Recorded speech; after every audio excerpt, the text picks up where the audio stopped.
17 mètres 43. C'est la performance qui permet à Hugues Fabrice Zango de mettre la sphère du triple saut à ses pieds. L'étalon médaillé de bronze aux mondiaux 2019 a dominé le double champion olympique Christian Taylor en terre hongroise. Nous reverrons sa performance dans cette édition d'Actu Sport. Les élections pour le renouvellement des fédérations sportives ont débuté et l'on retiendra surtout le changement de couronne chez la petite reine. V d'armes encore pour les élections de président de fédération de karaté-do, d'athlétisme, de basketball, de volleyball, d'haltérophilie, de pentathlon moderne, d'escrime, de judo, de natation, de handball, mais aussi de football où tous les regards sont tournés vers la ville de Sia. Et puis Super Coupe AJSB pour 2020, les préparatifs se poursuivent tant à Ouaga que dans la capitale du Naouri. Les deux finalistes que sont Raimo FC et Salitas FC étaient face à la presse hier jeudi à Amsterdam, résidence à Ouagadougou. Les explications d'avant-match promettent une finale de belle facture et forcément Pau devra sourire à l'une des deux formations. Mesdames et messieurs, amis sportifs, le développement de tous ces titres après ceci.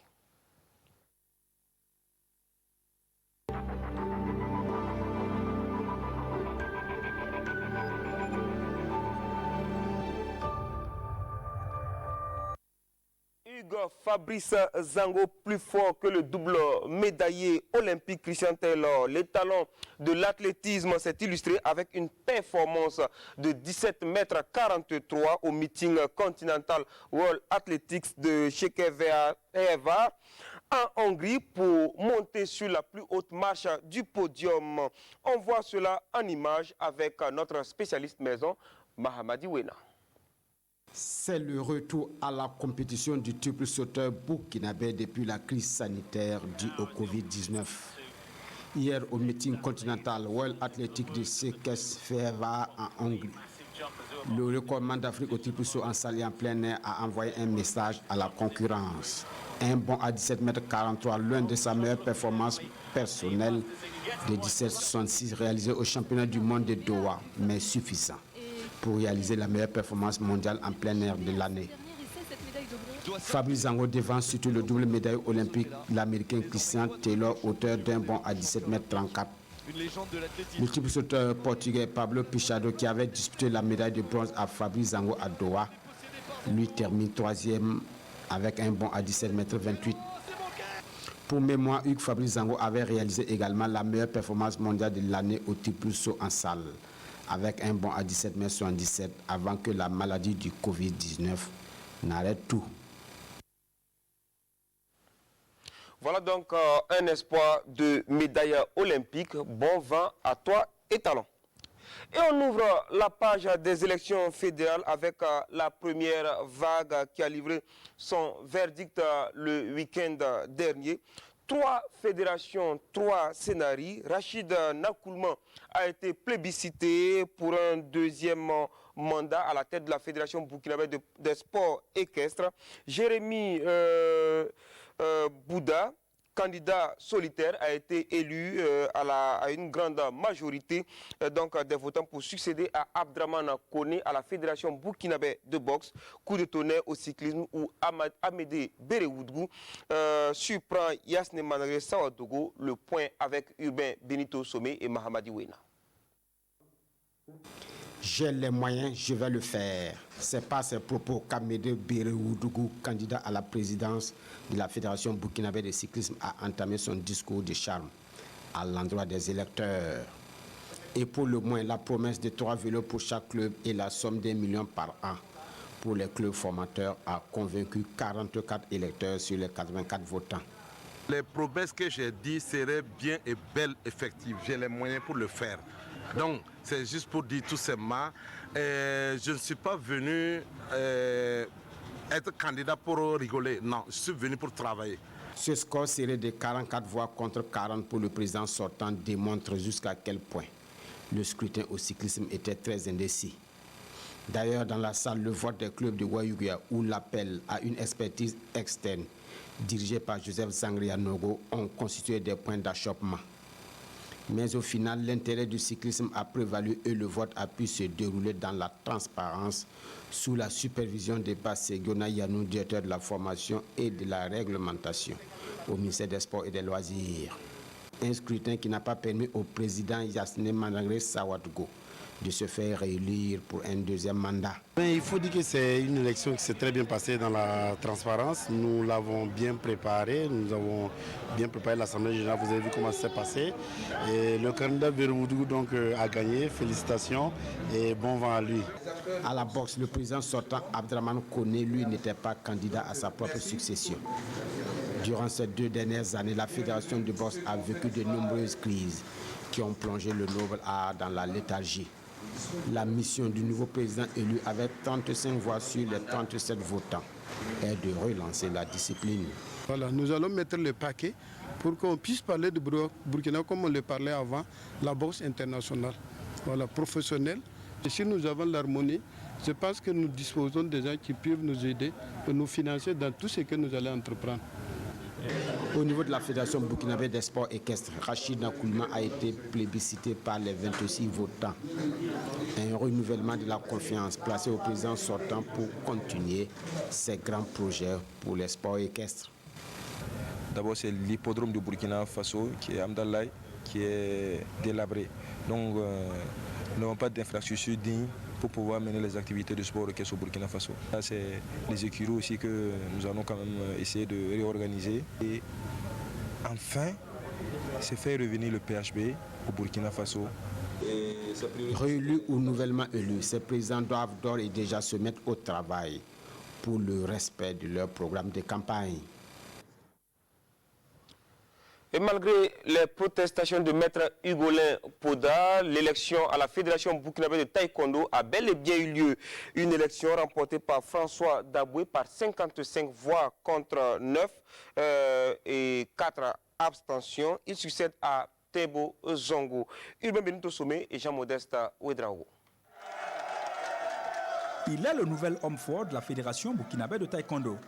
Maître François Daboué, inspecteur des impôts, ceinture noire deuxième dan, élu avec un score de 55 voix contre 9 pour son adversaire, Hugolin Poda. Cela témoigne quand même du soutien de la grande majorité, sinon une haute majorité de tous les pratiquants, de tous les clubs, districts et ligues pour le rayonnement de notre taekwondo. Donc ce que nous allons faire, puisqu'on dit que acta no verba, ça veut dire que l'acte vaut mieux que le verbe, quoi. Hein? Donc c'est le travail, rien que le travail pour une bonne image et un bon rayonnement du taekwondo burkinabé. Pourtant, Maître Hugolin Poda et ses partisans contestent la directive du ministère des Sports et des Loisirs régissant le processus de renouvellement des fédérations. Ils claquent même la porte de l'Assemblée générale. En introduisant des votes, des voix systématiques au prorata du nombre de clubs, soit par district ou par club et par ligue.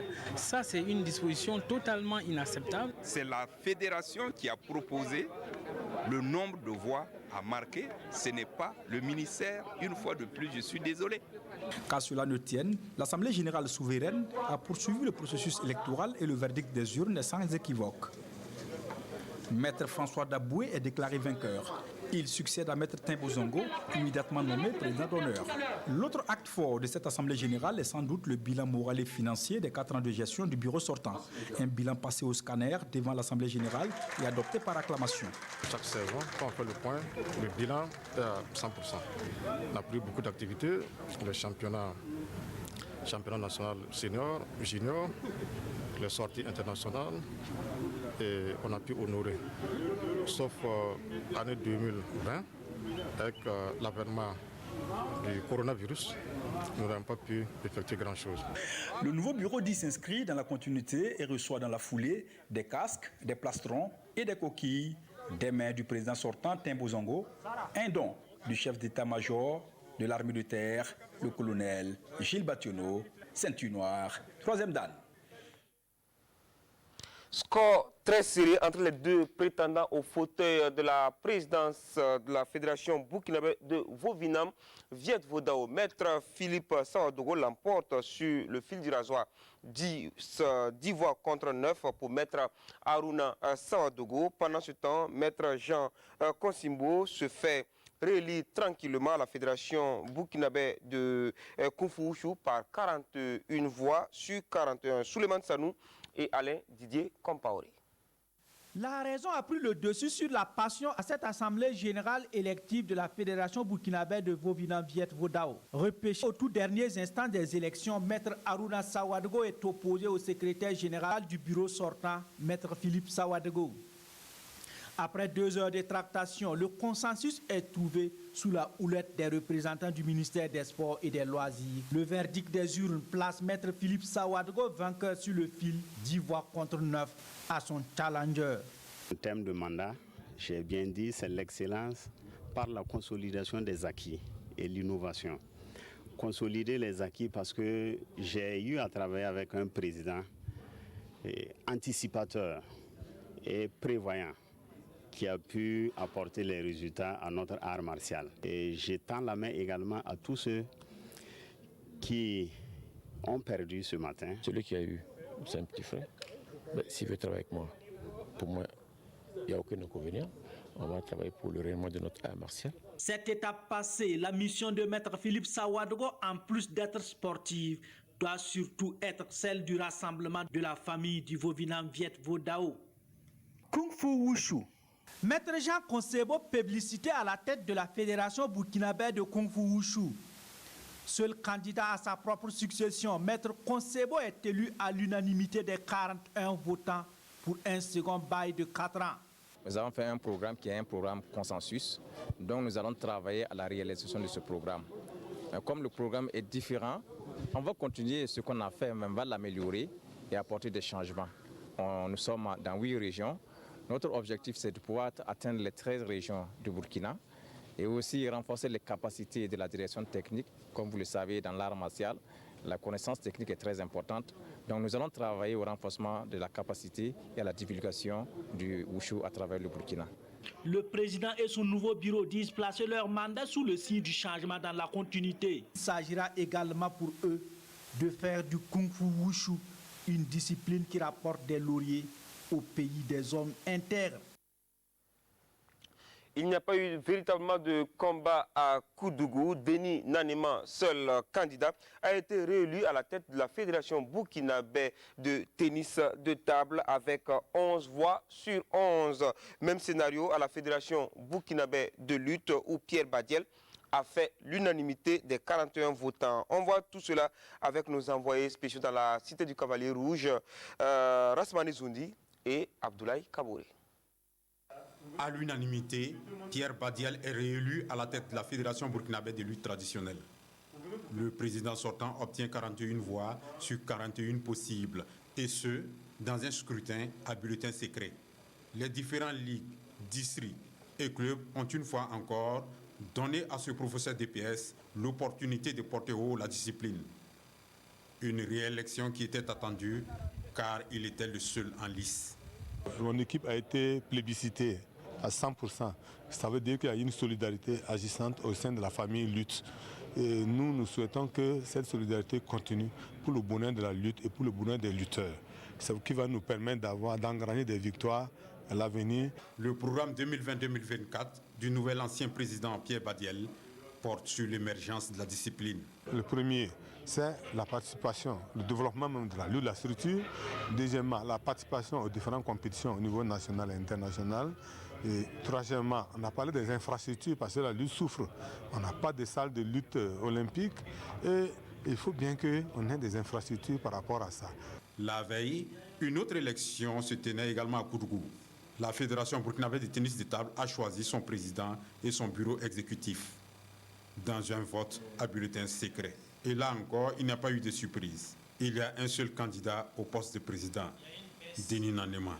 Et il remporte logiquement le scrutin sans appel. Le président réélu a un plan pour sa mandature 2020-2024. Et c'est un projet de développement quadriennal que j'ai choisi de faire. développer le tennis de table à la base avec des encadreurs aussi bien formés, des dirigeants à la pointe et éventuellement glaner d'autres médailles sur le plan international. Ce cadre du ministère de l'économie et des finances s'est fait entourer d'une équipe qui va porter ses idéaux pendant son mandat 2020-2024. Et on va vivre les élections dans les fédérations de badminton, gymnastique et hockey sur gazon où Idrissa Kaboré est autorisé à poursuivre son œuvre de construction de la discipline au Burkina. C'est avec Daouda Ouattara et Yacouba Goro. C'est Boukari Ouedraogo qui occupe désormais le fauteuil de président de la Fédération burkinabé de badminton. Candidat solitaire, il remplace Félix Bamoussa Zongo pour un mandat de 4 ans. Un mandat qu'il compte placer sous le sceau d'un combat pour la vulgarisation de la discipline. Dès qu'on va prendre fonction, on va mettre en place notre plan stratégique et dans ce plan, le plan serait dénommé Vulgate Badminton Faso, où nous allons vraiment travailler à vulgariser la discipline. Le deuxième défi, travailler à ce qu'il y ait la cohésion au sein donc, du groupe pour pouvoir mieux avancer. Du côté du hockey sur gazon, Idrissa Kaboré, candidat à sa propre succession, est plébiscité à l'issue des votes avec 12 voix pour. Nous avions à poursuivre le travail débuté en 2016 et ce travail avait comme ligne directrice la vulgarisation du hockey dans notre pays. Ce que nous avons pu faire pour atteindre au jour d'aujourd'hui environ 25 clubs. Mais ces 25 clubs doivent travailler à régulariser leur situation administrative. Sur les 25, nous avons des problèmes parce qu'il n'y a que 7 seulement qui ont des récépissés. Et ça, c'est un travail vraiment qu'il faut qu'on poursuive. En gymnastique, Jean-Louis Seogo, seul candidat au poste, est élu pour son 3e mandat avec 19 voix exprimées. C'est une nouvelle responsabilité qui s'engage. Nous allons faire tout ce qu'on pourra faire pour que la gymnastique aille de l'avant, en essayant de développer cette structure-là, à travers, par exemple, les infrastructures, le matériel, pour qu'ils puissent travailler dans de bonnes conditions, et de former les entraîneurs, les arbitres, et de pouvoir permettre, en tout cas la discipline, d'être représentatif au plan national et au plan africain d'abord. Les agents superviseurs du ministère des Sports et des Loisirs ont tenu à rappeler les directives du département aux acteurs avant le début des différentes élections. Et pas de changement non plus à la Fédération burkinabé de lawn tennis. La famille du tennis a encore renouvelé sa confiance en la personne de M. Issouf Nakoulma, auteur d'un score de 100% avec des 25 votants. Cela s'est passé à Manga en présence de nos envoyés spéciaux Amadou Ilboudo et le reportage éclair de Mariam Ouattara. Nouveau bail pour Issouf Nakoulma et son équipe à la tête de la Fédération burkinabé de lawn tennis. Seul candidat à sa propre succession, il est adoubé à l'unanimité par les 25 votants pour un nouveau mandat de 4 ans. Mandat que le président place sous le sceau de la continuité tout en appelant à une plus grande visibilité de la discipline. Comme nous sommes sur une bonne dynamique, nous avons décidé de continuer sur cette lancée. Nous avons mis des écoles en place. On n'a pas besoin d'argent pour que les enfants s'inscrivent. Nous avons mis un mécanisme aussi en place pour pouvoir rémunérer les entraîneurs. Il faut qu'ils s'intéressent vraiment à notre sport, qui est un sport noble et un sport très complet. Et pour que le lawn tennis puisse rayonner et rapporter des lauriers, le président Nakoulma dit compter sur une plus grande implication du ministère de tutelle, notamment sur le volet financier. Qui est parti à la vitesse d'une balle de tennis.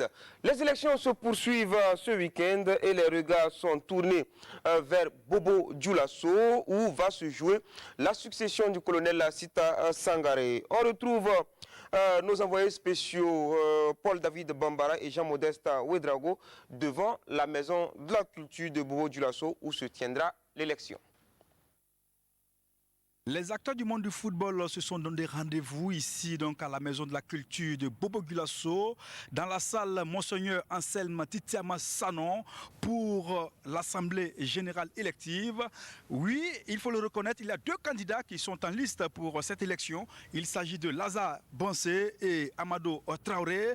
Qui des deux donc sera le président donc, de la Fédération burkinabé de football? La réponse demain soir. Mais en attendant, dans cette salle, il y a des préparatifs. Nous en parlons avec le secrétaire général de la Fédération burkinabé de football. Donc il s'agit de regarder pour l'étiquetage, pour les différentes présentations qui seront faites lors de l'Assemblée générale élective demain. Autrement, pour ce qui concerne la préparation, les différents membres statutaires de l'Assemblée générale ont reçu tous les documents, donc les rapports d'activité, les rapports financiers et le programme d'activité pour la saison à venir. Bien sûr, le point qui achoppe un peu, c'est en définitive l'élection du nouveau président du comité exécutif de la fédération. C'est la commission électorale qui est en charge de tout ce qui concerne l'élection, mais je peux vous affirmer que pour ce qui concerne l'administration, tout est fin prêt pour que les élections se déroulent de façon convenable. Le corps électoral est attendu ici à partir de 8h ce samedi. Les débats vont aller bon train. Il y aura donc le bilan, comme l'a dit le secrétaire général de la Fédération burkinabé de football. De toutes les façons, nous saurons qui sera donc le président de la Fédération burkinabé de football à l'issue de cette assemblée générale élective. Voilà, merci à vous Jean-Modeste Ouedraogo. Il faut noter qu'il y a 153 voix à partager entre Lazare Bansé et Amadou Traoré. Il y a au total 146 délégués. L'AG élective, comme vous l'avez dit Jean-Modeste Ouedraogo, se tient donc ce samedi à partir de 8h à la Maison de la Culture de Bobo-Dioulasso. Dans les autres disciplines, également ce samedi 22 août, athlétisme 9h30 au stade du Katout de Ouagadougou, basketball également au stade du Katout à 9h, escrime stade du Katout, karaté 10h stade du Katout, haltérophilie également au stade du Katout, pentathlon au stade du Katout, volleyball 8h à l'ISSDH, pétanque à 8h au stade du 4 août. Dimanche 23, handball 9h30 au stade du 4 août et judo 9h à l'école nationale des douanes. Tout autre chose, les protagonistes de la 27e Supercoupe AJSB Pau 2020 promettent un match digne d'intérêt sur la nouvelle pelouse du stade municipal de Pau. Ce dimanche 23 août, les représentants de Salitas FC et de Ravimo FC ont sacrifié à la tradition de se présenter en conférence de presse d'avant-match organisée par l'AJSB hier jeudi à Amsterdam Résidence. Nomba Kouda et Maria Mouata pour plus de détails. Une coupe haute d'1 mètre pour deux équipes, Salitas et Raimo. Et elles se disent prêtes non seulement à offrir du spectacle à la population de Pau, mais aussi à arracher le tout premier trophée de la saison 2020-2021, la 27e Supercoupe AJSB. Et le dimanche, on part au niveau de Pau pour amener la coupe à Ouara. On n'a pas peur de commencer, mais on ne vient pas pour perdre. On vient pour gagner. Finaliste malheureux l'année dernière, les académiciens de Bama ont une seconde chance de compter la Supercoupe AJSB à leur palmarès et comptent bien la saisir malgré les revers essuyés devant Salitas lors de la saison annulée. Quand on est champion, il faut montrer qu'on est champion. Je pense que l'année passée, ils nous ont gagné à 2 reprises. Bon, cette année, on a de nouvelles têtes. Bon, comme ils l'ont dit, le match, c'est la bienvenue, c'est pour tester d'autres éléments aussi. L'année passée, on a perdu au tir au but, c'était de justesse. Bon, cette année, il faut mettre tout en œuvre pour pouvoir gagner. Quant aux Colombes de Salitas, vainqueurs de la 25e édition, elles veulent remporter cette 27e Supercoupe. Question d'entamer la saison 2020-2021 de la plus belle des manières. C'était un bon match pour nous avant le début du championnat.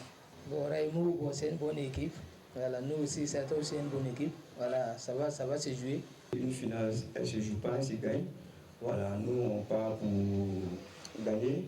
Voilà, même si on sait que ça ne sera pas facile. Notre équipe est un peu rajeunie. Il y a beaucoup de jeunes. Il y a beaucoup de jeunes qui sont quittés ensemble. qui sont montés. Une affiche des plus alléchantes, 2 équipes engagées, de quoi faire de la soirée du dimanche 23 août un grand moment de football au bonheur de la population de Pau. Raïmo FC, Salitas FC, c'est donc sous le coup de 15h30 au stade municipal de Pau, en présence du chef de l'État. Et voilà, la suite d'Actu Sport nous amène à Yako, dans la région du Nord, où s'est disputée la première édition de la Coupe de l'Unité de la Cohésion sociale. Une édition remportée par le secteur 2 devant Pilipuku FC par le score de 3 tirs au but à 1. Paul-David Bambara et Alain Didier Compaoré.